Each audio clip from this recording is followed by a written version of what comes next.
Komið þið sæl og Nú ég að klippa þetta út, takk Maggi. Þið klárir sem bara góð þögn, ég fór að heyra bara svona skrönd. Já, það var Ræsir, hérna, þú veist, ég býður að fara í merkið Ræsir, hérna á útsendingunni. Sorry, ég Já, bara... ok, ég vissi ekki að vera að tella í, sko. Nei, það kom eitthvað svona... Ég held að ég var að detta. Já, látum þetta bara hérna, ég klippi þetta bara út á eftir. Herðu, eftir og. Komið sæl og verið velkomin í podcast þátt nummer 126 hérna hjá Kopp.is. Liverpool hefur núna spilað 10 leiki í röð á þess að tapa í deild- og bikarkeppnum. Liðið komið 8 lið úrslit í deild- og bikarnum og er á toppnum með deildinni ásamt fleiri liðum. Þannig að síðan við tókum síðasta þátt þá búið að spila við Man United, West Bromwich og Tottenham. Fín úrslit í þessum leikjum öllum, þannig að ég held við byrjum bara á strákar. Með mér á línunni eru nú Kristján Atli, Sellir. Blessaður. Steini, þú ert þarna líka. Jep. Og Magnús, mættur. Ég er nú hræddur það að Maggi mættur. Ljómandi gott. Herðu, við tókum United, byrjum á því og skoðum aðeins stöðu liðana í dag held ég bara svona almennt ásamt því að skoða leikinn, sko. Mér fannst Klopp svolítið vinna sálfræðistríðið fyrir þennan leik, eða eftir hann réttara sagt, þegar hann sagði að Manchester United væri ágætis uppbytun fyrir West Bromwich. Sko, Mourinho, sko, tölfræðin er ekki neitt sérstaklega merkilega hjá honum núna undanfarið. Er þetta lægð sem að hann mun jafna sá eins og hann hefur gert í öllum öðrum liðum, eða erum við að horfa á að núna er meiri samkeppni fyrir hann að býta henni rassinn? Hann hefur alveg peningafjárhæðina ennþá, sko, sem hann hefur svo sem alltaf haft. Ég náttúrulega veit ekki alveg hvað maður að segja um þetta þennan mánudag. Það er ljótt að segja það að maður, ég bara, svo sem skrifaði þarna í pistlinum eftir West Bromwich Albion-leikinn, ég er orðinn það gamall maður einhvern veginn í þessum bolta. Ég get ekki glaðst yfir þessum 0-0 jafnteflum og því svolítið sem að þessi United-menni gerðu þetta eftir leik og að Mourinho væri svolítið að tala það upp að mæta þarna. Ég veit ekki hvort þið tókuð eftir því, það var þetta klippa á netinu þar sem menn voru að sýna þetta leikkerfi þeirra sem var alltaf bara 6-3-1 allan leikinn og það var bara mjög klókt hjá Klopp að fara þessa leið sem hann gerði. Ég meina, mér fannst nú komið ljós bara í næsta leik United og eftir að ef að þeir gera ein mistök eins og þeir gerðu þar að þá er responsið nú ekki mikið í þessum klúbb og í liðinu og þeir voru síst að tapa á lítið þessum Chelsea-leik. Svo aftur á móti koma þeir í leik í kvöld í deildabikarkeppni sem að verðist greinilega skipta það máli að hann var allavega ekki tilbúinn að tapa leiknum í kvöld. En ég held að Mourinho sé svolítið hristur út úr sinni skel og viðbröðin hans eftir leikina mútið Liverpool þegar hann byrjar á þessari þvælu sem við náttúrulega hlegðum allan heim hvað þeir voru miklu betri aðalinn í leiknum og svo viðbröðin hans eftir Chelsea-leikinn þegar hann ríkur fyrir fram myndavélarnar og skammast út af því að Conte var glaður með sigur. Sýna mér nú held ég að hann sé nú ekki, honum líður nú ekki endilega vel þar sem hann er og þessi uppsetning hans á Liverpool-liðinu ef að Van Gaal hefði gert þetta sko haldið áfram þessum ævintýrum sem hann gerði í fyrra þá held ég að hann hefði nú verið tekinn og slátrað og það segir nú svolítið mikið að hann er með verri árangur heldur en bæði Moyes og Van Gaal voru. Þannig að mér finnst ekkert sýna það í rauninni ennþá að Mourinho viti alveg hvað hann sé að gera þarna á þessum stað sem hann er og kannski var bara þetta síðasta ára eins og Chelsea einhvern veginn þar sem hann var fundinn út, ég veit það ekki alveg því að hann er alltaf búinn að spila sama fótboltann með sama uppleggið núna í 12-14 ár. Það kemur að því að liðin einhvern veginn finna út úr þeim og ég meina þeir fengu eitt horn leiknum út í Liverpool 80. mínútu og aldrei verið minna með boltan í sögu úrvalsdeildarinnar. Þannig að það er ekkert sem að segir manni það að þetta sé eitthvað lið sem að sé á einhverjum þeim staðnum að er eitthvað að stíga upp. En þetta svo segir hann á fullt af peningum en þessi leikmenn sem hann keypti í sumar hafa nú ekki verið að virka neitt sérstaklega vel og voru alls ekki að sýna eitthvað á Anfield sem að bara verið ástæða til þess að hræðast það mjög mikið. Annars nú ekki að tala lengi um Mourinho. Mér fannst Liverpool-leikurinn bara, Liverpool-liðin alltaf bara náði ekki að komast í gegnum þarna og lenti á þessum flotta markmanni í færunum sem við fengum. Mér fannst gott að við héldum haus allan leikinn og við héldum þessu nulli. Og mér fannst líka flott að Kloppa að nota tækifærið og vera glaður yfir því. Þannig að Þetta var bara... Jippi, það var nú eitthvað ekki kaldan og hægt var. Já, nákvæmlega, þú veist, það var bara fínt að segja eitthvað svoleiðis og bara Já. vera með einhverju jákvæða nótu, en fyrst og síðast var náttúrulega þetta upplegg í United bara sorglegt. Ég man eftir þessu þegar við vorum með Húlíar undir lokin og veist, kannski á einhverjum tímapunkti var maður til í að horfa á þetta svona, en mikið óskaplega vona ég að þetta verði nú aldrei örlög okkar liðs. Steini, það líka svolítið gaman með Mourinho. Þetta gerist klárlega á síðasta tímabili og er aðeins að byrja á þessu tímabili. Hann talar að það hlegið allan heim með þessum ummælum Mourinho eftir leik. Þú veist, þegar hann kom inn í deildina fyrir svona 10 árum, þá var nákvæmlega það sem hann er að segja í þessu viðtali eftir leik og fyrir leik og það var allt saman tekið upp og sem þvílíka snilldin það sem að var að beina athyglinni frá liðinu, ég veit ekki hvaða vitleysa var saman í kringum þessa þvælu sem maður sagði, út af því að liðinu gekk vel. Ég held að þetta sé einn faktor í því að hans vægi er orðið aðeins minna. Það er ekkert, hann hefur ekki pressuna nærrið því eins mikið með sér eins og allavega fyrir 10 árum og rauninni styttra, sko. Þetta væri sko pressan enn vitlausari en maður hélt fyrir ef þeir væru ennþá að trúða látum í honum, af því að það er bara að sýna sig aftur og aftur að hann bullar bara út í eitt. Það er ekki heil brú í því sem hann er að gera og akkurat eins og þú segir að þetta þótti vera voðalega taktísk og svona, já, svona mind game snilld hérna á sínum tíma en þetta sérstaklega núna í seinni tíð þegar menn eru farin að sjá bara við honum og þá er þetta náttúrulega bara, lítur hann bara kjánalega út, gaurinn. Það er ekki flókið, hann bara kom í svona viðtölu sem hann er búinn að koma undanfarið að það eru allir farin að sjá í gegnum þetta og sem betur fyrir það trendaði nú mikið hérna fyrir mörgum árum síðan að mönnum fannst að vera bara töffari, sko, þetta var aðal töffarinn í bænum en ég held að þeir séu ekkert margir eftir sem eru á því að hann haldi ykkur í svipaðri tign. Hann er bara að mála sig út í horn og þetta er náttúrulega bara með ólíkindum að þessi maður skuli alltaf komast í jobb með endalausa peninga, látandi liðin sín varla að spila fótbolta. Það er eiginlega bara, ég bara margoft reynt að spá í þessu hvað það sé. Auðvitað er hann með góða titlasöfn. Ég meina, horfið á fjárræðin sem að maðurinn er með umfram samkeppnisaðilinn sína nánast í hver einasta jobbi sem hann hefur verið í frá þegar hann byrjaði fyrir. Hann hefur aldrei verið að keppa á einhverju jafnréttisgrundvelli við önnur lið. Meira segja þegar hann var hjá Porto. Það er í rauninni þessi Evróputill sem hann tók með Porto. Hann er í rauninni langstæðsta afrekið þess í mínum huga. Af því að í deildinni í Portugal þá voru himinn og hafa milli Porto og annarra liða varðandi fjármagn og þannig er þetta búið að vera hvert einasta skipti sem hann tekið lið að sér. Hann hefur fengið að eyða að vild og er skrítið þótt að menn tíni upp einn og einn titil með þvílík gæði í leikmannahópnum og reynir varla að spila fótbolta. Hann er ekkert að fá neitt af mörkum á sig. Hann er alltaf með öfluga varnarmenn og spila varfæri, þannig að þetta segir sig sjálf. Kristján Atli, hefur einhverju Mourinho umræðan að bæta svo sem tekið þetta í mörg ár þessu umræðu? Kannski við snúum okkur frekar aðeins að leiknum sjálfum og hvað við lærðum af okkar liði þar. Við fáum Kahn og Sturridge, dregur ykkur lærdóm af þeim innkomum við þar?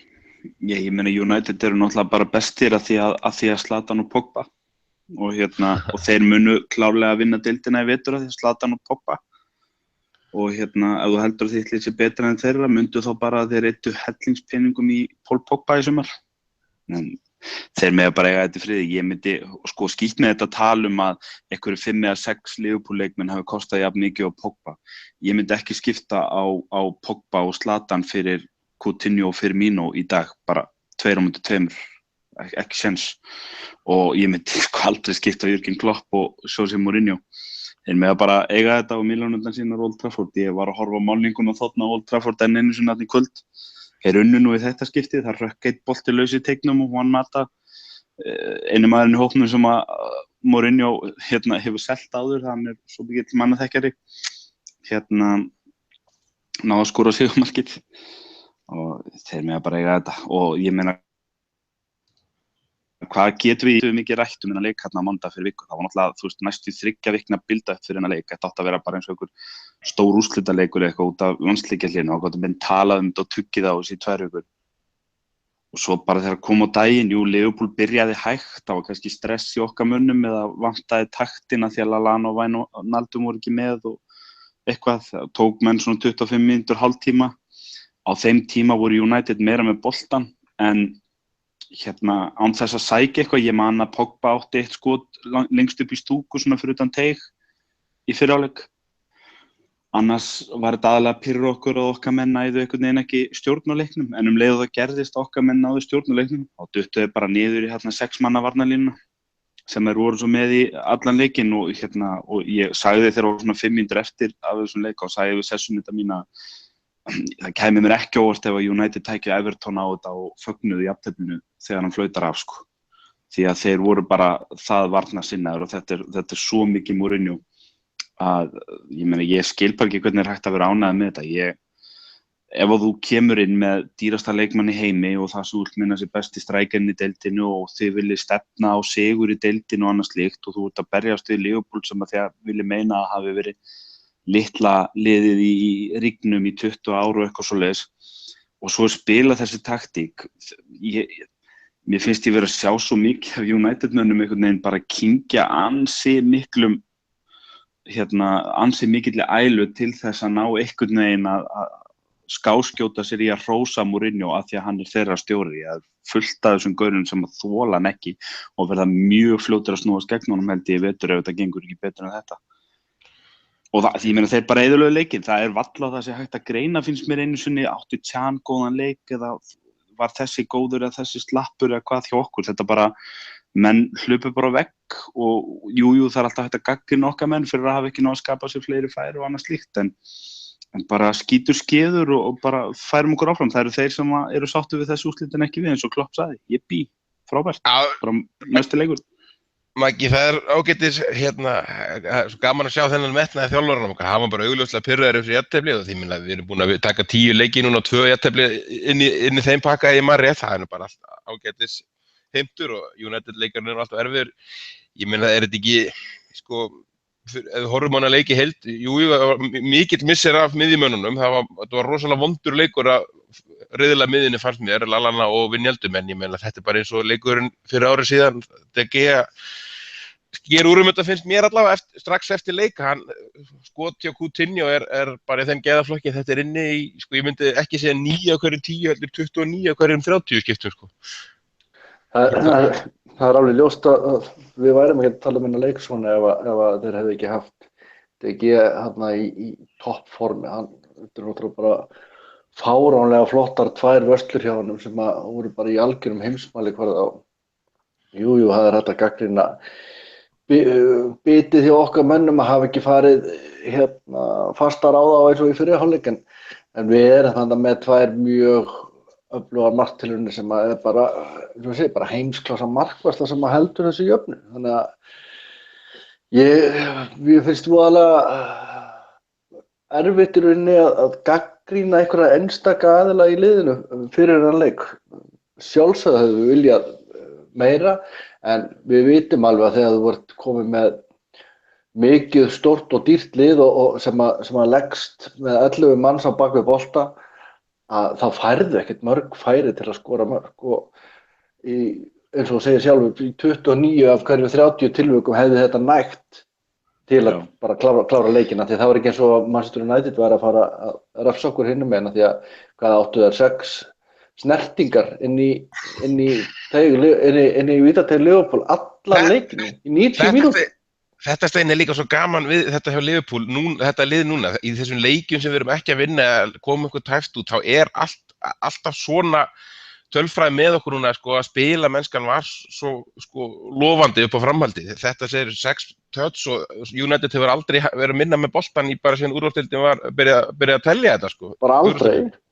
Þetta var nýtt með hjá Manchester United. Talaðu ekki að Mourinho Mourinho var með sin eigin talningu viðtalið við fjölmiðla var að rengja fjölmiðlana með þetta. Hann með sin eigin gaur sem að telur fyrir hann hann taldi þetta mun betur og þeir voru held ég að hans mati ykkur 6-7% meira með boltan heldur en official tölfræðin gaf upp. Þetta lýsir hana vel. Ég fór í viðtal ef við vorum í þætti hérna mennska boltan hjá þeim Elvari og Tomma á Exinu. Já. Fyrir tímabilið og þú veist, var svona hálf sagði það í hljóði sko, ég hefði alveg trú að Liverpool í 3. sæti og trú á, þú veist, þetta lið gæti alveg, þetta var ekki eins slæmt og afari látið sko. Og ég var með Tryggva sem var fyrir United og þeir náttúrulega búin að eiga fyrir tímabil, fannst mér bara eitt besta leikmannaglugga ever sko. Mér, sko, munurinn á stemmingu meðal stuðningsliða núna eftir fyrstu 3 mánuðina bara gigantískur. Ekki það gefið neitt í október en hérna, þetta allavega rosalega hressandi byrjun á mótinu. Það engin spurning af því. Ég meina tala líka, ef við tökum aðeins sko, ofta Joe sem að Mourinho var að ringja hérna tölfræðina, þeir koma nú líka hérna með tíst í vikunni. Hann búinn að tapa 13 á síðustu 27 deildarleikjum sem þjálfari. Síðast þegar hann tapaði 13 leikjum á undan því, það var í 135 leikjum. Það Ég held sko frá því sumar, við náttúrulega sumir á okkur og kannski verðum ykkur á okkur. Ég til dæmis, ég er búinn að borða sokkana mínu og hattinn með kókosósu af James Milner.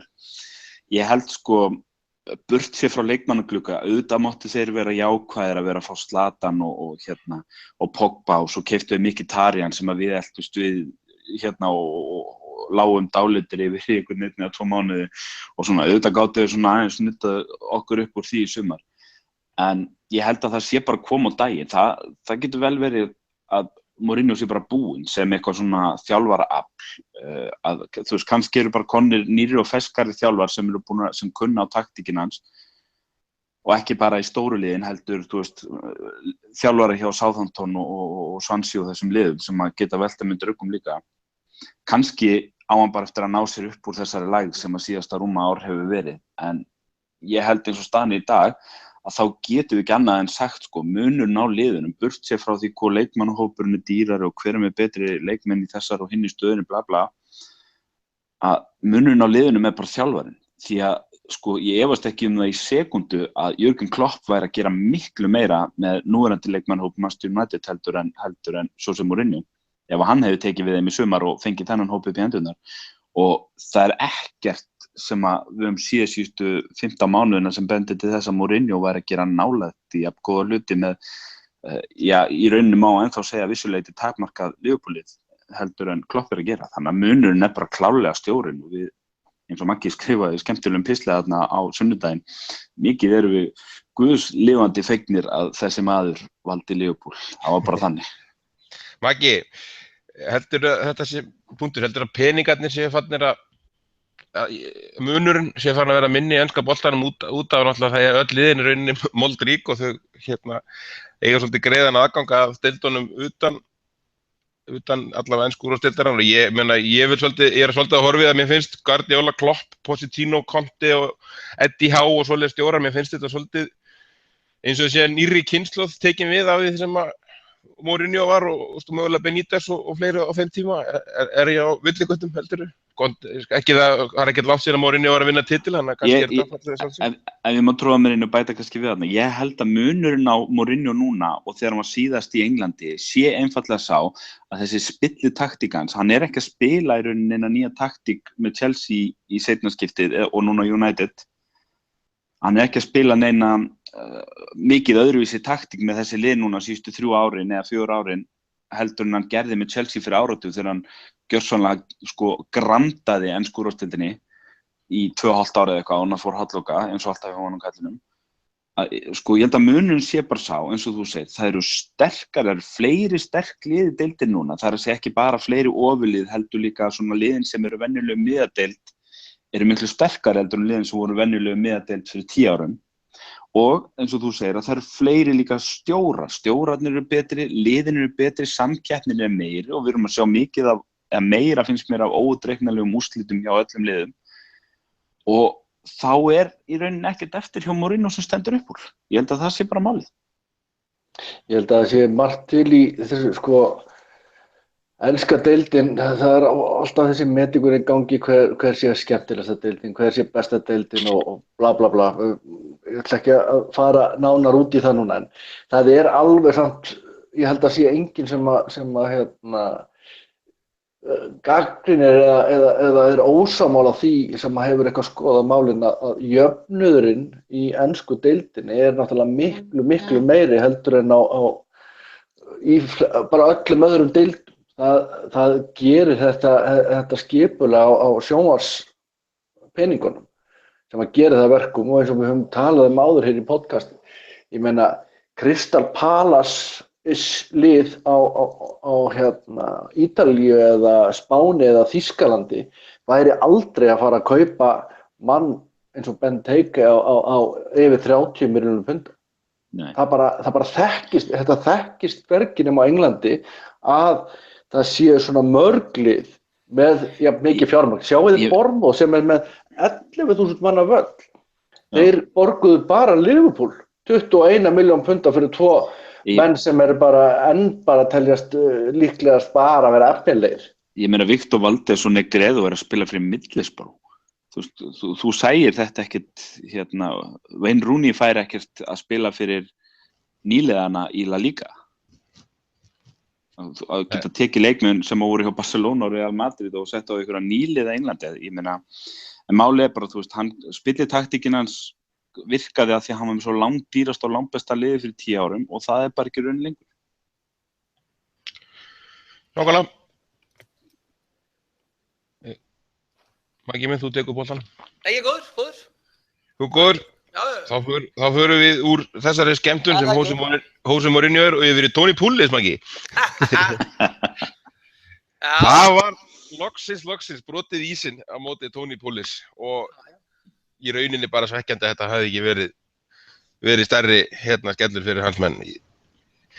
Við naldum meiddur, annars kemur fyrir mín, Störris kemur út fyrir hann, þannig að þetta ekki bara eitthvað sem við getum verið himilefandi með eins og við vorum rauninni eftir hérna leik? Ég meina auðvitað allir heimurinn sammála því, við hefum átt að nýta fleiri af þessum færum og það var svo sem aftur í gærkvöldi í þessum leik sem við vorum að spila í deildabikarnum. Við erum að spila okkur í fullt af færum og það er kannski bara húlleikurinn sem við höfum verið að nýta flestu færi sem við fáum.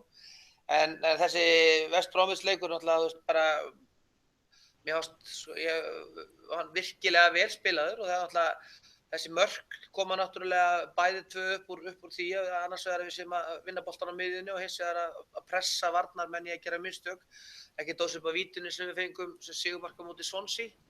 Að þetta orðin stimpillinn á liðinu og það sem ég fannst náttúrulega líka sérlega ánægilegt og þegar ég tiltóku þarna vinni Mark Manavan og Owen eftir leikinn líka að það var ekkert panik að fara í gang þó Liverpool fengi á þetta mark. Mér fannst það, hversu, við þurfum ekki að horfa nema bara 1 ár aftur í tíman þegar leikmannahópurinn var þannig að hann klúraði einhverjum leikjum bara með því að fá þessi mark.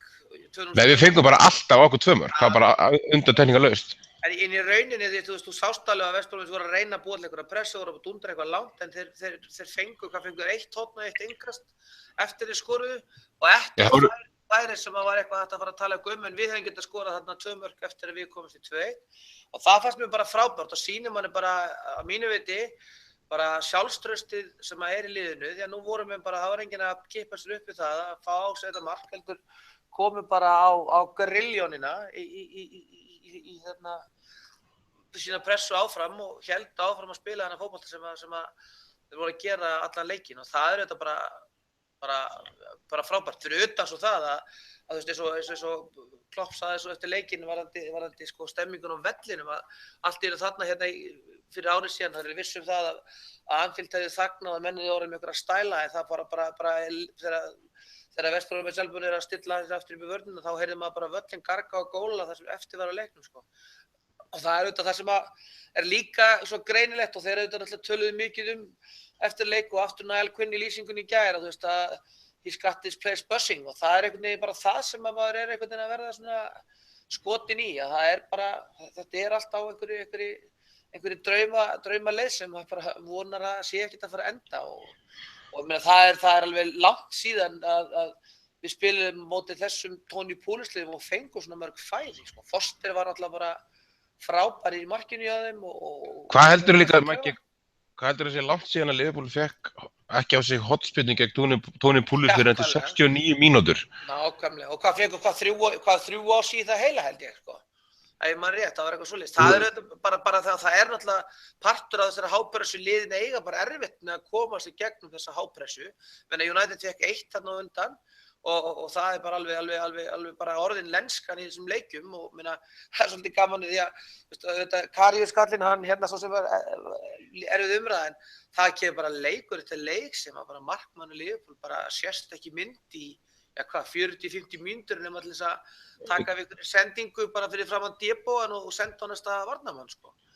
Þannig að þetta er bara sér. Mér finnst þetta bara lúka fínt og auðvitað sammála því við áttum að vinna leik 3-4 mörkum en frammistan leiknum var að mínu viti frábær. Við erum ekki ennþá farin að geta dæmt Karius að neinu viti, menn þetta mark var, fyrsta lagi fannst mér hann á rángstað, hann hindrar gjörsamlega á sjónarhorni þegar eru þarna 3 fyrir innan í hotspyrnunni og bara þetta svona fellur alveg gjörsamlega fyrir West Bromwich-menn, en ég meina það þá, ég man ekki eftir skoti sem hann hefur varið bara í þessum leikjum sem hann hefur spilað líka við, sko, sem náttúrulega örugglega einhverju leyti honum að þakka, hérna bara hvað er að spila vel, en þetta náttúrulega líka hefur bara kannski stimpill á þessa varnarlínu sem við erum búin að tala núna í nokkur ára, það var engin stöðuleiki, menna núna erum við að sjá miðvarðarpar myndast og spila leiki reglulega og sama á við bakverðina, sko, þannig að þetta er Nú er loksins byrjað að svona aðeins átta sig á Matip innkominu þarna. Ég held að ég sá nú einhvers staðar í einhverju greinum daginn, þá var verið að telja hann upp sem á þessum tímabundi sem er reyndar alltaf bjánulegt sem einn af kaupum tímabilsins so far. Það er alltaf erfitt eftir fyrstu 8 umferðina en drengurinn lítur alveg virkilega vel út. Það er bara einhvern veginn allt annar balans í vörninni, það er miklu meiri ró yfir hlutunum. Ég held að menn sé ekki alveg, að menn sé nú loksins að gera sér grein fyrir hans innkomu og hans hluta þarna á þessari bætingu aftur á vellinum. Þetta virðast vera svona þessi mörk sem við erum að fá á okkur, þetta eru svona einhver frík mörk í nánast öllum tilvikum og ég er bara trúgjöðurinn að það bara eldast á okkur það dæmast. Það faukst inni í Klopp í einu blaða viðtalinu eftir leikinn að það var að gagnrýna varnarleikinn. Hann bara þvertók fyrir það að þetta væri rétt og ég meina þegar menn fara að skoða þetta sjálfsfram þá er það alveg rétt hjá honum og þetta er náttúrulega líka, sko, varnarlínan er að verða solid en við erum miklu meira heldur en Rodgers tímabilinu þó að hann hafi vissulega lagt upp með allavega á tímabili að efsti maður myndi verjast og eins og Suárez tíminn þá var hann klárlega okkar fremsti varnarmaður og líklega besti varnarmaður á þeim tíma. Þetta lið, þessi 6 fyrir framann eru klárlega allir með það hlutverk að verjast og það er ástæði fyrir því að við erum ekki að sjá Sturridge og Ríkið þess að kalla komast í liðið. Það er ekki síður varnarvinnan heldur en sóknarlínan. Þetta náttúrulega... Þetta gleður mann líka því að sko við Liverpool hérna og sem við fáum grænar bólu þegar við erum byrjað að tala um fortíðina en það var eitt af einkennismerkjum gulladaliða Liverpool þegar Ian Rush var upp á sitt best, hann var bara talinn með betri varnarmönnum af því að vörnin byrjaði alltaf á honum, alltaf fremst upp á vellinum. Nú er ég kannski fara svolítið langt aftur í tíman og menn... Nei, þetta var líka umræðan þegar Suárez var fram í okkur. Þetta hefur ekkert mikið verið svona, Óven var ekkert svona aggressífur og ekki Heskey og Torres eða þessi sem hafa verið hjá okkur fremst. Þetta eru ekki verið varnarmenn í þessum skilningi. Eins mikill fálir aðdáandi og ég nú að þá var hann ekkert rosalega öflugur þegar að koma að þessum þætti. En þess vegna er ég sammála Klopp eða skil alveg að hann hafi verið hálf pirraður af því að sko mér finnst varnarleikurinn vera allt annar og mikið betri heldur en hann hefur verið síðustu 2-3 ári. Mér finnst bara að vera stór munur á. Algjörlega. Er ekki núna einhverju 6 eða 7 leikir held ég hafa séð síðan að liðið fékk síðast á sig mark í opnum leik. Það er eitthvað svoleiðis, við náttúrulega höfum bara fengið okkur líka eitt þetta mark í leik. víti í gær og svo þetta verið eiginlega bara föst leikadri. Já, við líka við fengum okkur 2 mörk á móti Burnley og 3 á móti Arsenal og með þessu unnum annan leikinn. Síðan er þetta max 1 mark, þetta er alltaf oft sem að fáum okkur þetta eina mark og eins og Lucas á móti Leicester, það var eitthvað mesta gjöf sem við séð, þetta víti í gær var bæði tæft og alltaf kannski smá klauðalegt hjá Lucas líka en hotspinnan á móti Vafbja, nei, þetta var aldrei vítið fannst mér, þetta var algjört bull. En hann bara grýtti sér niður, Sturridge lenti fyrir leiknum í svipuðu aðstæðum og hendi sér ekki niður og þetta bara kemur... Þetta munar að grýta sér niður. Eilíðar dæmi, sko.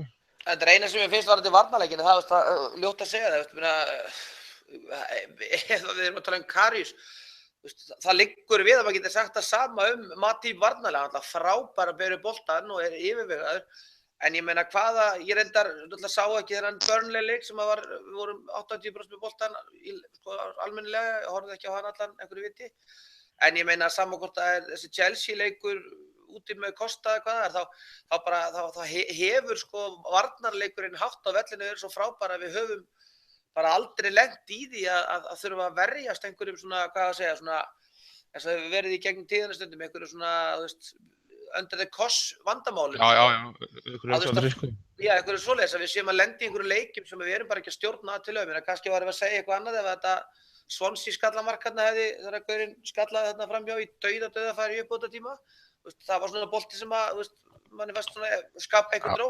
En það er einhvern veginn bara, þessi ógeðslega flotta pressa sem er náttúrulega bara, að því ég horfði ekki það mikið á Dortmund, maður horfði okkur á YouTube-klippur, en að horfa á heilu leikina, maður alltaf bíða eftir að þeir springi þarna frammi eða einhvern veginn gefist þér upp, að þeir eru bara meira að fá einhverja langa bolta sem að Matip eða Löfren taka á kassan og senda á bakverðina. Matip er búin að vera frábær, Löfren er náttúrulega búin að vera alveg jafn frábær og þannig virðist þeirra komið dúo sem er alveg á við það besta sem var hérna í gamla daga með þessar hafsenda sem að Liverpool hafsenda voru alltaf með þessi gátu spila boltanum en liðsvarnarleikurinn, því að mér spyrir þetta oft að finna út allt í að fara að tala að Löfren sé reformed eftir Klopp, það má vel vera, en varnarleikur liðsins náttúrulega bara algjörða reformed eftir Klopp og svona, maður ekki nota orðið gretta, en grettan að vinna boltanum, leiðast búin að tapa honum svona framanlega, léttur ef þetta svo mikið verki fyrir þá sem eru miðjumenn eða hafsendar. Það er bara geggjunin í varnarleiknum finnst mér ekki vera hafsendaparið eða eitthvað svoleiðis, heldur bara þessi ofsalega áhersla á að fara bara strax og vinna bolta. Þetta er held ég algjör líkill sem þú ert að segja þarna, Það sem er að gerast með varnarleikin hjá okkur er það að Klopp er búin að ýta liðinu miklu framar og fyrir vikið erum við mjög sjaldan að lenda undir einhverju pressu og þess vegna erum við einmitt að tala til dæmis að það hefur ekkert reynt á Karius. Það er að því að menn eru bara ekkert að komast í þessar stöður gegn Liverpool og Karius á sinn hluti því að hann getur spilað og hjálpar spila framar á vellinum þegar Liverpool með boltan heldur minjuleg þykir þægilegt og það hjálpar varnarlínuna að þrýsta framar upp og þess vegna erum við að sjá til dæmis Matip og Löfren oft nánast að grípa inn í svona eins og maður myndi sjá varnartengili grípa inn í þegar að boltin kemur fram á miðlununa þá eru þeir þar til að grípa inn í í staðinn fyrir að liggja aftar og maður er gríðarlega ánægð með varnarlínu og slíkt en eins og Maggi segir, þetta er ekki að því að maður er að sjá einhverjar Carragher í Torino hetjulegar varnartilburð í öðrum hverjum leik frá þessum mönnum. Það er bara því að við erum að sjá Liverpool stjórna leikinum algjörlega af því að við erum með miðverði sem líður mjög vel á miðlínunni og markmann sem líður mjög vel frammi á miðjum vallarhelmingi fyrir aftan að sópa og það er bara algjör líkill í þessu. Stóra gagnrýni sem hægt er að setja á þetta lið, hægt er að segja stóra, að það er að við séum ekki að ná að reflekta þessa gríðarlegu yfirbyrði í öllum þessum leikjum á stöðuna þegar flautað er af. Því að við horfum á þessa síðustu leiki, það hefur ekkert lið átt breyki okkur út á vellin. Það er bara þannig. Það er eitthvað í gangi. Ég hefði gaman að ég sá smá hluta úr messunni hjá þeim í gær Gumma Ben á þeim eða hvernig sem hún var að þá var að reyni Leo sem þetta segja sko bara, þetta væri svo fyndið núna að nú væri menn að tala Liverpool sem bara potential meistara en Liverpool menn það sæðist bara undir hælan á þeim, þeir vildi ekki heyra á þetta minnst, það má bara ekki það vill ekki fara þangað strax í huganum en staðreyndin samt svo og það sjá það allir sem vilja sjá að liðið að spila frábærlega út af vellinum hvort það helst nógu lengi til að hérna, gera einhverja stóra hluti, það veit náttúrulega enginn í dag, en það bara nánast alveg eins og Klopp, það ekkert hægt að vera að gagnrýna varnarleik. Það eina sem hægt að gagnrýna af hverju menn klára þessa leiki ekki miklu stærra, alla þessa leiki sem eru búin að vera. Hann svaraði því Steini sjálfur í viðtölum, hann var svo pirraður yfir að fólk væri að fara snemma á leikjunum, hann búinn að vera að setja spennu í þá núna undanfæri. Þetta allt fyrir stuðningsmennina, fleiri stuðningsmenn, þetta alvöru maður, hann hugsar sitt fólk. En ég meina sko í alvöru tala, ég held að við þekkjum þess að hugsun allir, bara hérna, það vill enginn fara þangað í væntingunum, menn í svo svakalegri væntingastjórnun að það vill enginn fara þangað með hausinn að hvað gæti gerst, en staðreyndin bara þessi og það ástæðan fyrir að sparkspekingar og fleiri út allan heim eru farnir að opna augun bara upp á gátt og ræða þessar hluti að því að sko Klopp að gera náttúrulega bara stórkostlega hluti með þetta lið og við erum að sjá leikmenn hann innan. Ég bara þreytist ekki að mér finnst svo gaman að horfa á menni svo Adam Lallana, Firmino, Coutinho, Fly og Mane, þessi ferna hann innan, það svo rosalega yfirferð í þessum drengjum og það svo rosalega mikið að gerast að ég held svona í alvöru tala það sé bara algjör bara martröð að allar stoppa þessa lest. Hérna við höldum aðeins áfram með varnarlínu, það verður líka aðeins að hafa í huga, það sem að Klopp kannski kom eitthvað aðeins inn á, að fyrsta lagi erum við náttúrulega að sjá núna smá stöðuleika í liðinu og vonandi heldur það áfram sér lengst. Karius ekki eins og búin að spila allt tímabilið, Matip að spila sitt fyrsta ár nýkominn og Milner hefur aldrei spilað vinstri bakvörð fyrir Liverpool.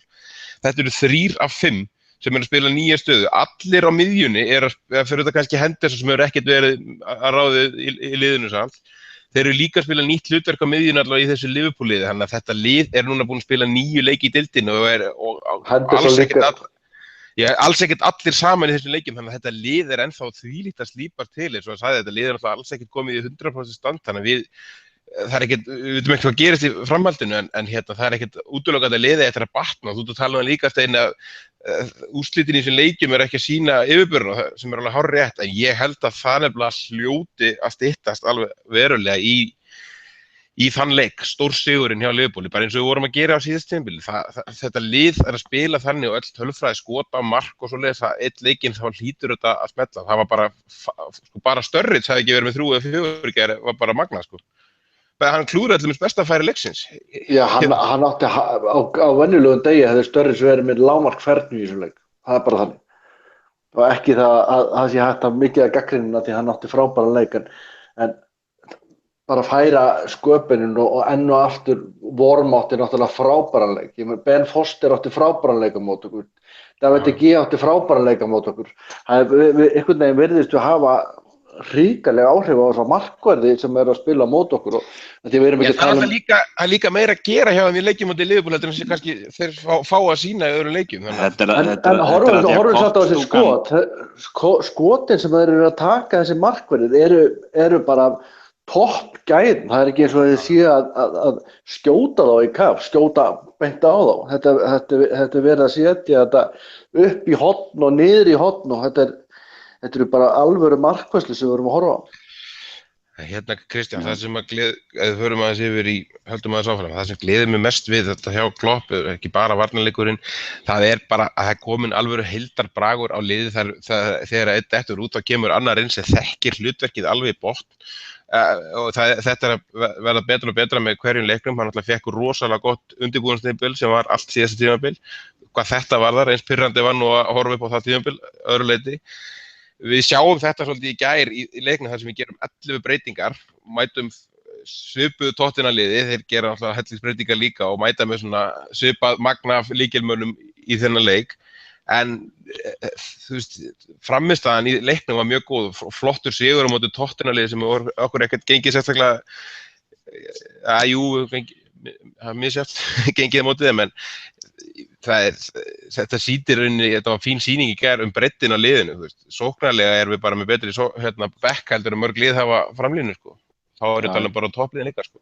Já, ég meina að gera 11 breytingar, maður hefði átt von á að kannski, þú veist, á góðum degi myndi helmingurinn af þeim sem komu inn í svona leik gera tilkall til þess að fá séns með aðliðinu, en það voru, þú veist, allavega 12 menn í gær sem gerðu tilkall. Mér fannst engin lélegur. Ég horfði á, þú veist, hvern einasta mann og hugsaði með mér, já, við erum alveg í lagi ef að þessi maður þarf að koma inn í sína stöðu á laugardaginn til dæmis.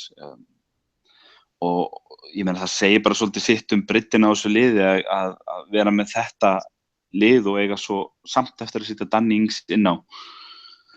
Og það er kannski eitt af því besta sem Klopp er búinn að gera og kannski svolítið lykillinn að því að leikmennirnir eru líka allir að kaupa svolítið svona hlutabréf því sem Klopp er að selja, að hann leggur svo gríðarlega áherslu á liðsheildina og að menn gera allt saman og hann vill ekki endilega þessar stórstjörnum sem allt snýst og það er að skila sér í því að það er alveg sama hvernig vantar í sóknarlínuna, við höldum samt áfram að skora og það er alveg sama hvernig vantar í vörnina, auðvitað náttúrulega veikja einhverjar stöður, það til dæmis munaði Klavan eða Matip, en Klavan er samt langt í frá eitthvað glataður og það munar Lallana eða Tjane, já, en ekki þannig að við séum bara eitthvað, sko, ég meina eins og í fyrra, þá var þetta alltaf bara skelfilegt ef það vantaði Sturridge í sóknarlínuna eða Stengjald, sóknarvinna ef að Coutinho var ekki inn á og við erum bara búin að velja svo mörg ár í þessu og það vantar Gerrard þá allt búið og það vantar Torres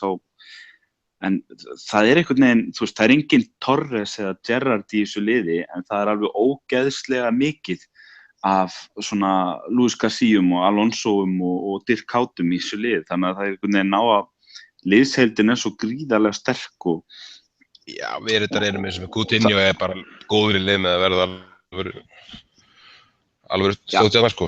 Já, ég menn hann er að finna stöðuleikan í vetur, það sem hann ekki komið 5 mörk og 3 stóðsendingar eða eitthvað nú þegar, það stefnir bara í alveg major season hjá honum ef hann heldur því áfram, sko, en ég meina, en aðalmáli er það, þú veist, að maður hefur, það er eiginlega langt síðan maður hefur verið jafn lítið stressaður til dæmis eða spenntur að sjá byrjunarlið fyrir leik. Mér finnst yfirleitt núna bara eins og liðið skipti ekki öllu máli. Ef við förum inn leikinn á laugardaginn til dæmis, þá er ég ekkert eitthvað hangandi á Twitter bara á mínútunni, ég vona að allir geti spilað. Það kemur svo ljós, ok, fyrir mínu vantar, þá kemur Sturridge bara inn. Þú veist, vantar Lallana, já, allt í lagi, Wijnaldum kemur þá bara inn fyrir hann. Hvað segirðu, vantar Matip, já, Klavan kemur þá bara inn og klára það. Og maður hefur einhvern veginn ekki eins miklar áhyggjur eins og maður hefur oft haft, sko, og oft bara panik ef 1 eða 2 leikmenn vantaði. Núna höfum við verið að rótera nokkuð þessum leikmannahópi í leikjum og það var nokkuð margir verið að missa úr leiki hér og þar og samt heldur liðið allt á dampi. Það er nokkuð rétt. Herðu Maggi, snúum okkur aðeins í Tottenham-leikinn.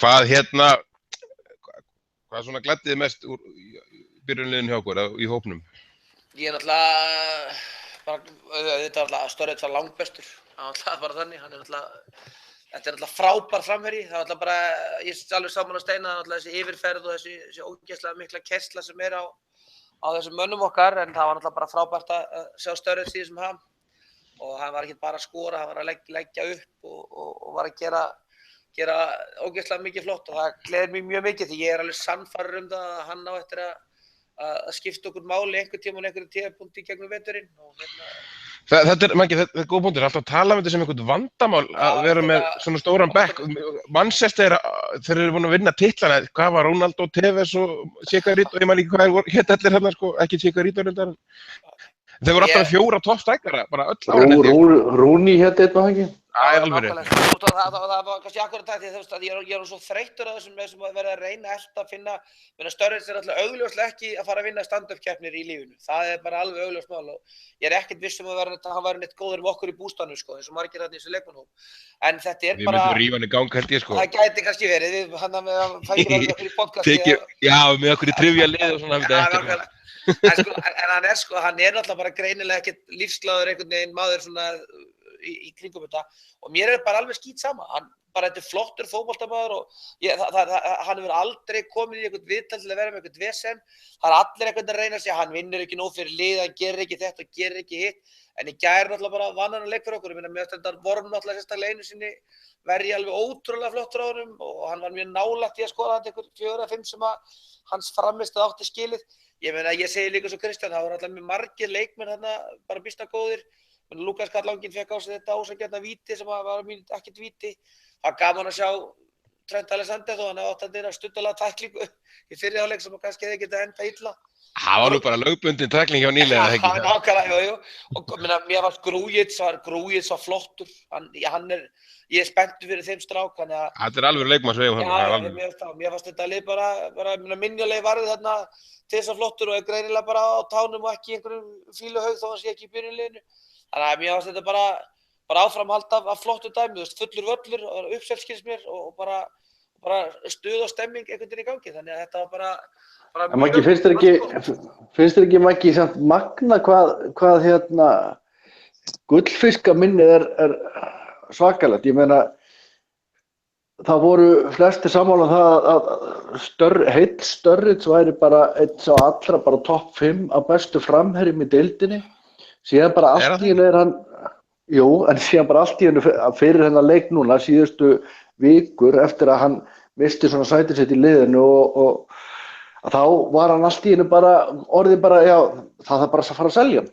Ég sammála því og það er þessi þvæla sem að mér finnst, það er akkurat það sem ég er að meina Steini, þessi þvæla sem að ég held að sé bara fabrikeruð í einhverjum blöðum, Klopp er nýbúinn að segja þetta er leikmaður sem er á öllum æfingum, besti maðurinn á æfingum með okkur hlutum, hann er bara þeim staðnum núna, þessi menn þarna 3, Mane, Coutinho og Firmino eru bara á eldi, þó reyndar Mane kannski hafa aðeins svona, nú fórstu með það. Já, átt aðeins erfitt nokkra leiki, það er svona ekki átt erfitt. Hann hefur Coutinho og Firmino er alltaf búin að vera magnaðir. Mane átti mjög erfitt á móti Manchester fannst mér og hann var kannski sá sem var svona minnst í takt við leikinn á móti West Bromwich. En þessi gaurar eru bara á eldi og meðan býður þessi rólegur á bekknum og kemur þarna inn og sýnir að hann er option. Origi var í sjálfu sér kannski líka óopinn, það er alltaf Orm átti náttúrulega flottustu vörslu leiksins frá honum og hann hefði getað lagt mjög flott upp mark fyrir Sturridge. Þannig að við erum bara á fínum stað og þá er reynt einhvern veginn eins og Steinir að lýsa búa til einhverja svona þvælu sem að er bara galin og ég bara treysti því að einhvern tímann þá hætti menn að nenna þessu röfli. Hann er bara partur af þessu leikmannahóp og ég er alveg sannfærður það að hann á eftir að eiga einhverja sénsa. Ég eftir á móti kannski á móti þá var ég pínu svektur yfir því að Danny Ings fékk bara ekki aðeins að byrja, ekki það Eddie er flottur leikmaður, en einhver þvæl það að Danny Ings sé að spila sig í gangi bara vitlegs, hann er búinn að spila núna 5-90 mínútur með 23 á liðinu og er alveg líkamlegur standi til þess að byrja þarna. En ég held bara... Hann sagði það bara í viðtalinu eftir leikina, hann bara með ómarga framherja Já, ég held að Danny Ings sé mjög aftarlega á merinu, það er kannski eina sem maður fór að hugsa, ég fór að hugsa það þarna mínútur 70, kannski ég bara allt til að fá okkur Evrópudeild til þess að leyfa þessum mönnum að spila því að þeir satt að segja náttúrulega kannski ekki allir að fá mínútur þó við þennan 8 úrslitaleik sem við erum að fara í þessum bikar og þá eru þessi strákar alveg að fara að fá að spila móti Leeds, þannig að bara vonandi halda þeir áfram. Það eru staðfest? Það eru staðfest, Liverpool Leeds. Heima? Anfield Road, Liverpool Leeds. Það er ljómandi gott. Það er bara ljómandi gott, það er kannski það sem er því að ég er ekki viss það að þeir fara að fá að spila mikið, ekki það, ég mæli alveg með því fyrir það sem hafa gaman að því að horfa á Liverpool fótbolta og horfa á 23 liða að spila, það er bara alvöru fótboltalið sem er stiltum þar í leikjum maður. Og fullt af leikmönnum. Alveg fullt af leikmönnum. En það er líka ekki þar, eins og Klopp segir að hann væri mest til að fá bara 10 leikmenn úr 23 ára liðinu inn í og kaupa ekki neitt, það ekkert rosalega langt í það að Liverpool þurfi ekkert að kaupa neitt mjög mikið eitt gluggáti, það það mikið að leikmennir sem eru bara farin að banka fast fyrir utan hvað hópurinn okkar sem við erum með núna á það góðum aldri, það þarf ekkert að hrista neitt mjög mikið upp í honum, sko. Kannski beinu framhaldi af því svo út að segja þarna, þá önnur frétt í kvöld sem að detta brakandi, því ég með augun á Twitter hérna út af því maður var að fylgjast með drættinum, að þeir segja Liverpool ætlar að sameina æfingasvæði hjá aðaliðinu og akademíinu. Þannig að þeir eru að fara að flytja af Melwood með aðalið og vera með allt saman á akademíu. Nú ætlar að gera það þannig bara? Já, þetta ekki öfugt það? Nei, þeir eru að fara að flytja af Melwood og yfir á akademíuna með aðalið. Þurfa þeir ekki bara nýtt svæði alveg? Þetta nógu stórt? Ég veit ekki hvernig það fer fram. Ég sá bara fyrirsögna hérna á Paul Joyce að Liverpool að fara að flytja af Melwood. Það alveg augljóst að vilja hjá Klopp, sko. Já, það alveg klárt, sko. Ég meina, hann bara að leggja áherslu á það. Sjáu hvað hann komið með mikið ungu leikmönnum í gegn og sjáu hvaða traust hann hefur gefið þessum leikmönnum sem voru fyrir hjá félaginu þegar hann tók við. Þetta maður sem ákveðinn í að eyða ekki peningunum nema það sé þá alveg rétt og hann setur frekar James Milner í bakvörðinn heldur en að fara að kaupa bara eitthvað. Og hann að sýna, og ég er svo hrifinn af þessu hugafæri, ég hefði eiginlega ekki getað trúað því að þau hefur sagt mér fyrir árið að þetta gæti virkað að koma inn í Liverpool og gefa þessum leikmennum sem voru fyrir svona mikið traust og unlingunum og annað, en ég yfir mér hrifinn af þessu. En mikið þetta nú skemmtilegri umræða heldur en þegar við vorum hérna, já, á meðan það kostar ekki nóg, þá ekki verið að gera nóg. Það sem menn voru að tapa sér í hérna í Við erum þjálfari sem að sýna það líka núna, það bara. Já, þetta er svo miklu skemmtilegra. Þetta miklu skemmtilegra að sjá unga leikmenn vera að fá tækifærið, leikmenn sem að maður vissi að væri með hérna, miklu meira potential heldur en það hefur sýnt, vera að ná þeim upp á sitt réttar level. Þetta er miklu skemmtilegra heldur en að vera kaupa ykkur í von og ofan hvort þeir standi sig eða standi sig ekki. Bara að elska þetta. Ekki spurning, það heldur áfram. Maggi, höldum aðeins áfram þessu. Þú ert nú búin að fylgjast með svolítið tíma, ég veit ekki hvað hefur undanfarin ár. Ég sagði í gær að hérna, Trent Alexander að byrja inn á í dag í fyrsta skipti og ætlar að spila svona 250-400 leiki fyrir Liverpool. Ég að held að það sé alveg ekkert ólíklegt. Ég út á túni með þann, ég held að þetta sé, við erum búin að segja þetta ansið ofta, en ég held að eins og staðan núna þá þetta eitt mesta efnið sem sagt frá Liverpool, ekki á þeim stað, ekki þeim klassa, en ég man ekki mörgum betri síðan frá borginni sjálfri, Flanagan þar á meðal til dæmis, og svo náttúrulega í aldursárinu fyrir neðan bara mesta efni og hann hérna jafnvel bara derrað meðtalinn, sko, allavega svona, hann það mikið efni, þessi Ben Woodburn. Alltaf þess að segja, þetta, Liverpool Everton spiluðu núna á laugardaginn, sunnudaginn var það, og þar náttúrulega áttaði maður að sjá því að Trent Alexander var sennilega að fara að spila með aðliðinu, sko. Ég var búin að segja þetta í alla vetur, Maggi, með þeim leikjum, sko. Og það sem ég fannst kannski náttúrulega með Trent Alexander, auðvitað var þessi tækling, þessi unglingatækling, en það sem mér fannst bara með hann og rauninni kannski líka Etiari, mér fannst reyndar Etiari, mér fannst að píldi vant upp á hraða til þess að vera þarna í þessari fremstu línu, en frábær í fótbolta, að báðir þessi gaurar voru bara einhvern veginn tilbúnir að vera á þessum stað og Trent Alexander var bara strax á mínútu 10 og hann búinn að taka þessi rönn sem hann að gera í þessum 23 Þekki hlutverkið og bara virkilega flottur nútíma bakvörður að sjá. Við getum alltaf lent á einhverju veggjum og verið í meiðslum, en maður tók eftir að hann var fann að spila 16 ára, kom inn á sem kantmaður í þessum, þetta ekki 23 ára, 21 áslið, og þá sá maður strax hvað hann hefur flottar fót, hann búinn að skora fullt af mörkum í gegnum ferilinn úr bakvörðinum.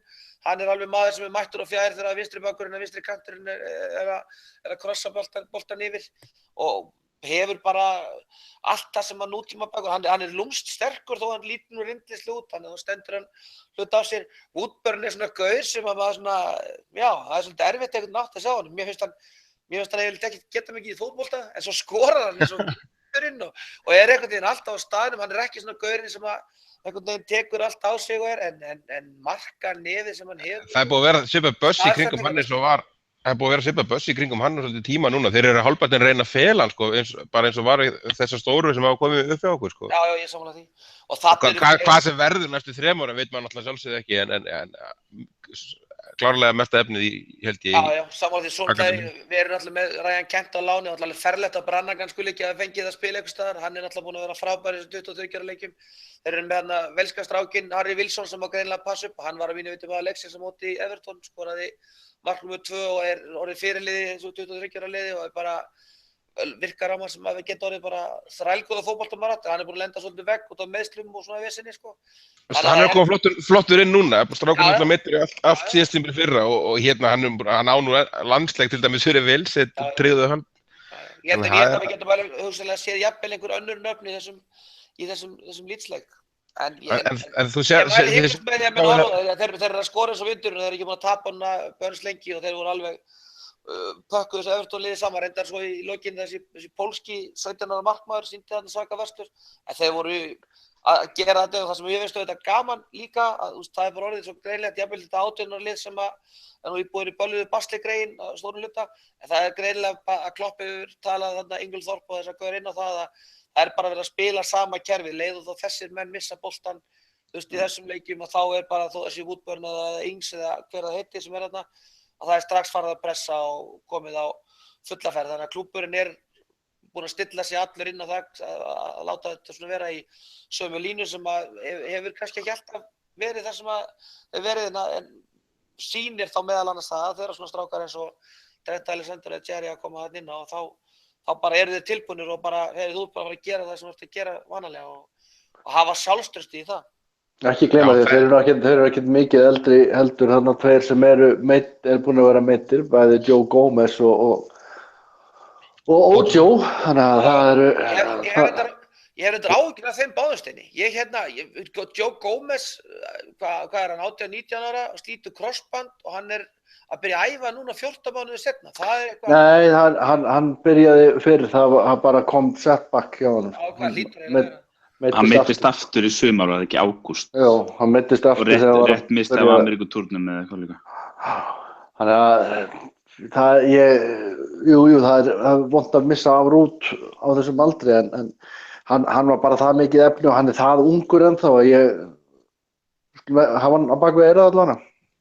Þetta allt saman held ég sé svolítið indikator að við séum ansið nálægt, maður er farin að trúa fyrir sig skipti að klúbburinn þurfi ekkert að kaupa mjög marga stóra á næstu árum og það koma pottþétt fleiri svona upp og tala ekki ef við höfum eins og stefnir allt í með hvernig liðir að spila, við höfum í Evrópukeppni á næsta ári, það verður nóga sénsum fyrir bæði þessar leikmenn og svona klárlega menn eins og Ings og Ríki og svoleiðis sko, sem að þannig að ég bara vonandi að við höldum þessum hóp út tímabil og gefum ekkert eftir þar sko, en höldum áfram, næsta viðureign þriðja svona hákalla liði sko, hálofta liði, veit ég hvort við að kalla Crystal Palace það, þetta eru leikmenn sem eru allir yfir 1.80 innan einhverju tveir sem eru að byrja þessa leiki og nokkrir í kringum 1.90, þetta er töluvert hærra lið held ég en Liverpool er með og höfum ekkert verið frábæri gegnum undanfarin ár, Kristján, sko, þetta ekki gefið að Benteke skorur allavega eitt eða þetta lið reyndar, þeir gátu ekki neitt undir lokinu síðust tímabili voru bara konir í fallhættu og þeir byrjuðu ekkert sérstaklega, svo kom Benteke inn þá tóku þeir eitthvað 5 leiki í röð á þess að tapa, hafa svo tapað 2 í röð eftir það þannig að þeir stiga söfnun upp á 1,11 stig í 1,1 stiga meðaltali fyrra og 1,2 núna þessu tímabili þannig að þetta er bara sigur eins og maður kallaði margar leiki. Þetta er svona svolítið hot og cold lið það ekki, þeir svona dett í stuð og svo þeir alveg ómögulegir og svo detta aftur í stuð og það er nægið þeim til að halda sér uppi. Nú er ég alveg að blanka, hvernig fór þessu leikur í fyrra? Var Klopp tekinn við þá? Við unnum í fyrra þennan leik, minnum mig. Kristján Benteke fekk víti og skoraði sigurmarkið á 94. mínútu. Alveg rétt og þá Benteke átti að hafa fleiktjör og náði það. Já, Pardew talaði svindlaran Benteke. Keypti hann svo 30 milljónir punda í sumar. Ég hef ekkert lengur áhyggjur endilega af einhverjum liðum í deildinni sérstaklega út af gæðunum þeirra, ekki nema kannski bara þegar við spilum við City úti eða eitthvað. Að því að gangurinn bara finnst mér svo góður hjá Liverpool, en ég hef kannski meiri áhyggjur af því eins og þú nefnir að þarna eru 2 menn sem eiga þessu sögu með Liverpool og og þeir eru vanir, Benteke á hann kom til Liverpool og vanur að skora og spila vel á móti Liverpool og Alan Pardew hefur lagt það annars inn að ná góðum úrslitum á móti Liverpool. En ég meina, menn gátu farið og unnið þarna í fyrra og ég myndi segja að við séum að talsveit betra róli í ár og þeir kannski á svipuðu róli og í fyrra. Þannig að ég sé ekki ástæðan sem bjartsýni, ég ætla allavega ekkert eitthvað að vera að missa svefn fyrirfram, það verður svo bara að koma að því, það er náttúrulega á einhverjum tímapunkti þá fara menn að tapa stigum einhvers staðar. Ef það gerist í þessum leik þá er himinn og jörð ekki að farast fyrir mér en ég sé enga ástæðu til annars en bara að hlakka til leiksins. Ég held að sé samt sko bara svona til að klára þetta, ég held að sé svolítið stóri munurinn að við höfum mjög oft átt í erfiðleikum með þessa stóru og sterku framherja. Bara þetta líkamlega presens hjá Matip held ég að sé að gefa okkur svolítið nýja víti inn í svoleiðis lag. Já, Lovren er náttúrulega líka ágætlega sterkur á þessu leiti, sko. En á móti, við Salomon Rondon er nú mest í skrokkurinn sennilega í þessari deild og Zlatan hefur nú getað gert ýmislegt, en ég held að sé líka bara kannski ástæðan fyrir því að maður er, allavega ég er rólegri, að hinga til, hafa til dæmis West Bromwich klárlega United voru að reyna að gera þetta þannig að dundran langt og hátt á Zlatan, að það er einhvern veginn að þessi pressa sem er þarna framálega vellinum hefur bara komið í veg fyrir það að við séum að fá einhverja svona bombarderingar eins og West Bromwich Albion að vera einhvern veginn að reyna að gera, þeir náðu aldrei þessum leik upp. Auðvitað kemur að því að annar liðin Burnley er að spila yfir pressuna og þá kannski lendum við einhverjum shaky hlutum, en meðan að þessi pressa virkar og gengur og þá held ég að, þá erum við bara í góðum málum einhvern veginn, því að ef að Chelsea ræður ekki við hana, ef að Tottenham, alveg fællegt að hafa ekki unnið þetta Tottenham-lið, ef að Tottenham ræður ekki við hana, ef að Arsenal ræður ekki við hana, þá er ekkert sem segir það að Crystal Palace eigi eitthvað að ráða við hana. Mér finnst þau einhvern veginn komnir á þann staðinn að ef að við spilum okkar leik, þá virkar þetta. Fyrir hálfleikurinn á móti Swansea versus seinni hálfleikurinn, þetta er einhvern veginn bara þannig, ef að menn ná upp þessari pressu, fara í þennan fasa sem við höfum verið að sjá, þá eru bara ekkert mörg lið home and away sem að geta staðið í okkur, sko. Það er bara þannig sem það er, sko. Þetta er ekki nefnilega málið með þetta Palace-lið, þar sem þeir hafa verið að græða á móti okkur undanfarin ár, er að þeir hafa verið með rosalega fljóta sóknarlínu. Þeir hafa alltaf verið, og Liverpool spila svo fáránlega opið, miðjan er búin að vera svo rosalega opið, við erum búin að sjá Lovren og Skortel og fleiri lendi alveg agalegum varnarmistökum í þessum leikjum og núna, fyrsta lagi eins og Maggi segir er bara Liverpool og við tókum varnarleikin fyrir á hann, við erum bara búin að taka svolítið vel fyrir þetta vandamál og Klopp vann leikinn eftir áramót á móti þessu lið til dæmis í fyrra, er reyndar mjög slæmur rönni hjá þeim. Svo er alltaf bara óskiljanlegt hjá þessu liði að þeir seldu Bolasie sem hefur held ég unnið síðustu 27 leiki fyrir Crystal Palace á móti Liverpool. Já, og óskiljanlegt, ekki gleyma Howard Gale. Nei, Dwight Gale. Hann fór í Newcastle maður. Það er bara, þessi tveir eru náttúrulega búin að myrða Liverpool síðustu árin. Njótið frísins, Rafa er að koma upp með Newcastle og Dwight Gale á næsta ári. Þetta er maður sem skora svona 4 á móti Liverpool á næsta ári með Rafa. Já, og skora bara 3 mörk yfir tímabilið. Ég er að segja, og ekki gegn Liverpool. Þetta verður saman. Nú er hann farin að skora á móti fleiri liðum, þannig að þetta er hægt með Liverpool. Nei, ég allavega ekki eftir að sakna þessara tveggja leikmanna á móti Liverpool, en jú, þetta hefur maður á að gera á Benteke, en oft var illa með Liverpool, ég held bara við séum með miklu betra lið núna, við erum að tala öll skipti sem Benteke fór illa með Liverpool, það var ofta Skortel á mótunum, sko. Já, þá gátu ekki varist mönnum sem hreyfðu sig lítið.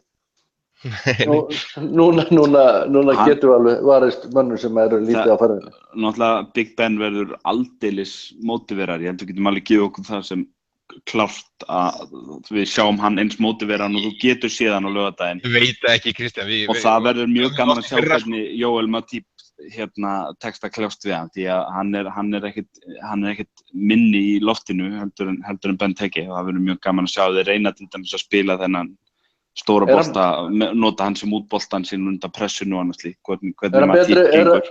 Er hann betri mótiverar heldur en ekki? Var hann þá aldrei mótiverar hjá Liverpool? Ég sé þetta. Nei, það var oft sem að nú kemur hann alveg brjálaður í liði, sko, búin að vera á bekknum, en nei, hann var... Ekki séns, sko. Þannig að ég Kannski er veit ekkert hann ekki hvað það er. ekkert viss að sé bara mikið skap í honum, sko. En þetta sterkur er hann og stór og hann getur alveg skotið og hann getur alveg verið stór hættulegur en ég er ekki að fara að sjá hann koma alveg bara on fire og bara með press út alla völl, sko. Þá myndi ég líklegast bara að reyna að klípa mig og aðtuga hvort ég var ekki bara dreyma þetta, sko. Já. Fáðu þetta ekki í bakið. Við sjáum til. Herðu, þetta er allavega á góður og ljóku. Við tökum, ég heldur förum að slá botnin hérna núna svona fljótlega, það er nú ansi... Það er spáinu sinni það? Jú, við tökum eftir það, það er nú ágættis sko prógrami hjá Liverpool núna fram að jólum á pappír og náttúrulega þessi leikur og VFB-leikur var svo sem alveg inn í því, er alveg ágætt allavega, þú veist, það er ekki þessi topplið sem að við erum að fara að mæta, við hefum Everton einhvern veginn byrjun desember, svo eigum við ekki bara City fyrir áramótin, það verður þéttu pakki þá. Eins og þú segir, allt skítlétti leiki fram að City. Já. Áramótin bara, þeim verður bara frestað. Þetta er bara nánast á miðnætti leikurinn. Það er magnaður tími á þessum leik. Það er svolítið til í því. Það er bara, þetta er eiginlega bara... Er hann ekki á nýjástað? Er hann á gamlastað? Nei, hann er á gamlastað klukkan 4:30. Ég er ekki að grínast. Nei, ég er ekki að grínast. Ég var setni í matinn maður. Ég þarf að finna einhvern annan til að elda kalkúrun á mínu heimili. Ég er ekki að fara að gefa mig tíma í þetta. Nákvæmlega. Það verður eitthvað vel kryddað og illa blöndað svo saman. Spáði ég að vera útjórinn að rökstið fyrir fjölskylduna maður þyrfti að fara á völlinn maður. En eitt sem að gleður mann alveg óstjórnlega, það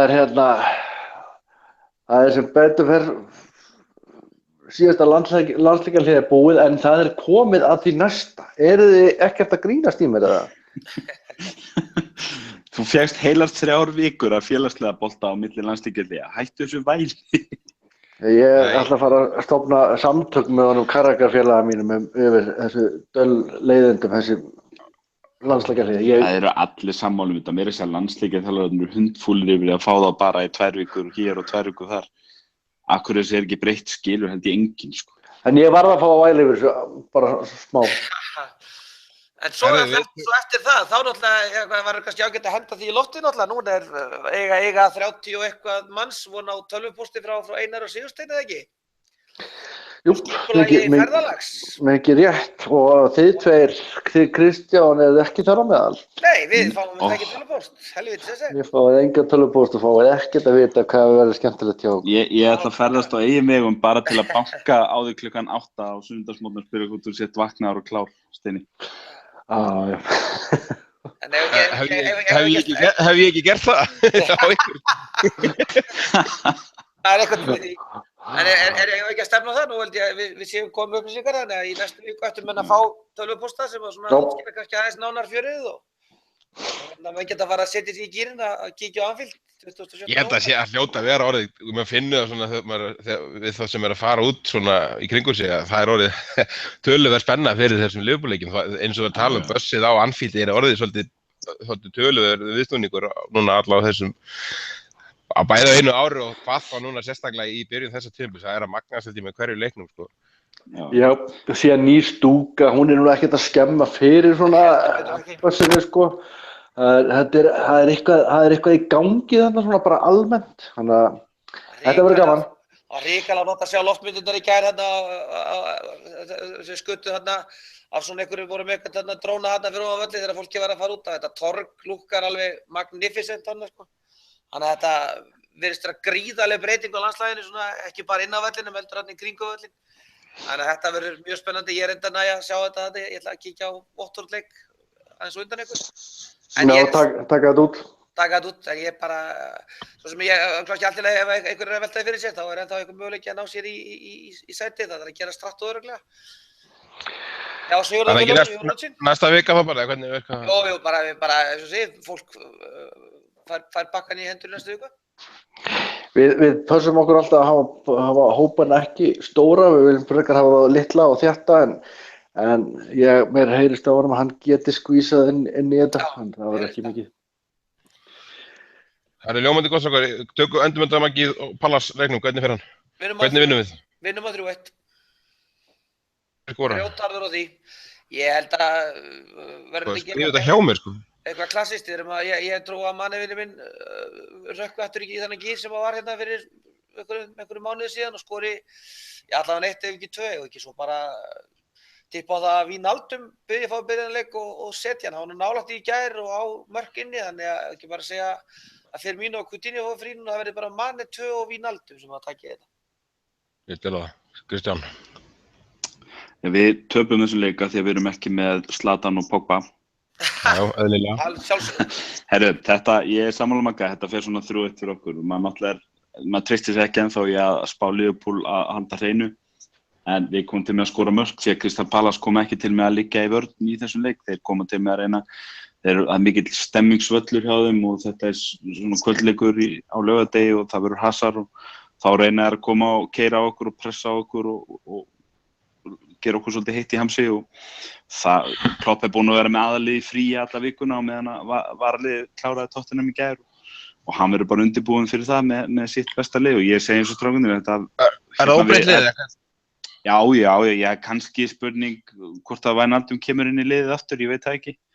Og þá væntanlega fyrir Can, hann bara metur það. En öðruleiti óbreytt lið, en það er engin ástæða til að breyta. Og ef allir eru heilir og svona, og Sadio Mane verður í stuði, hann fann nóg pláss í þetta skipti til að keyra á baki vörninni á Palace og fyrir mín og með sín flikk og ég meina við bara tökum það, ekki flókið. Sammála því Steini. Já, það er eiginlega bara skemmtilegt að segja frá því. Það er eiginlega bara, kemur eiginlega ekkert upp í hugan hjá manni þegar maður er að spá fyrir úrslita leiki að Liverpool þessa dagana annaði sigur. Þannig að ég er svolítið hræddur að við náum ekki að halda hreinu. En ég held að koma ekki að sök núna. Ég held að við förum almennilega, ég held einmitt að þetta sé hárrétt hjá Kristján og þeir komið til með að reyna að spila á okkur og það hentar okkur mjög vel. Þannig að ég held að við setjum 4 kvikindi í andlitið á þeim, þannig að við vinnum þetta 4-1. Og þetta dreifist þarna á milli 4 manna sem að heita Firmino, Coutinho, Mane og Lallana. Og sama byrjanleið heldur við? Já, Henderson var náttúrulega gríðarlega klókur að koma sér í leikbann mótið Tottenham, þannig að ég er alveg sammála Magga, þetta er bara spurning hvort að þetta er Wijnaldum eða Emre Can sem að byrja hérna inn á miðunni og einhvern veginn finnst mér líklegt að það verði Wijnaldum sem að fái sénsinn. Ég held það nefnilega líka, ég held að hann kom inn í þennan leik og það verði bara byrjun að liðið eins og hann hefur búin að vera að vinna með það í byrjun árs en ég held við höldum hreinu, það verði 0-2 í þessum leik, það verði erfiður fyrri hálfleikur og svo bara siglum við á því þegar líður á. En þetta er eitthvað sigur hjá okkur öllum og það má ekki klikka sko. Pardew má ekki fá svo mikið sem hálft stig út úr þessum leik sko. En ég held strákar að dagskráin sé svona mestu tæmd í bili og þakka bara fyrir í kvöld.